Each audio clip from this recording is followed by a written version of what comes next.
Hi everyone! I'm Carla from Shopping Apps Tips PH at welcome back sa aking YouTube channel. Sa video na ito ay ituturo ko po sa inyo kung paano kumuha ng BIR registration para makapag-start ng live selling sa mga platforms tulad ng Shopee, TikTok Shop o kahit Facebook live selling. Kung balak mong magnegosyo online, mahalagang may BIR registration para maging legal ang inyong negosyo. Kaya panoorin nyo hanggang dulo para malaman ang step-by-step process. So, meron na rin po akong video tutorial about this.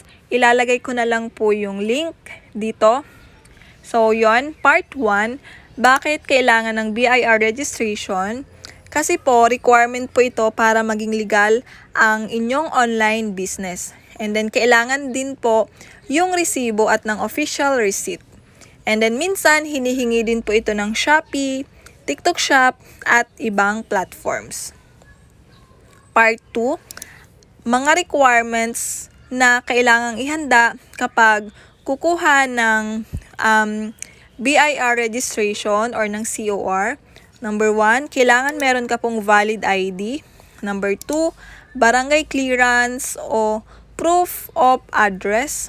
Number 3, DTI certificate. So, sa DTI certificate, kailangan nyo po munang mag-register sa website ng DTI para makakuha po kayo ng certificate.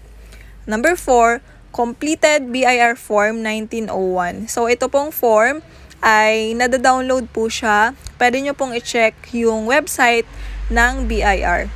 Number 5, registration fee. Usually, yung registration fee is 500 pesos.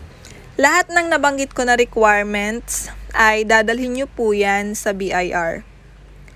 Part 3, step-by-step process. Step 1, mag-register po muna kayo sa DTI kung sole proprietor ka. Step 2, pumunta sa BIR RDO na sakop ng address mo.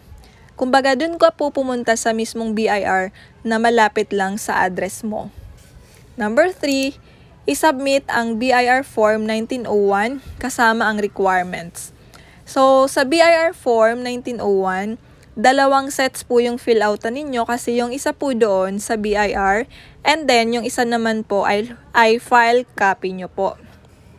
Number 4, magbayad ng registration fee. Number 5, kumuha ng Certificate of Registration or COR at iparegister ang books of account. Part 4, tips para sa online sellers. Mag-keep ng records ng sales, mag-file ng tax kung required, and then iwasan ng mga penalties sa BIR.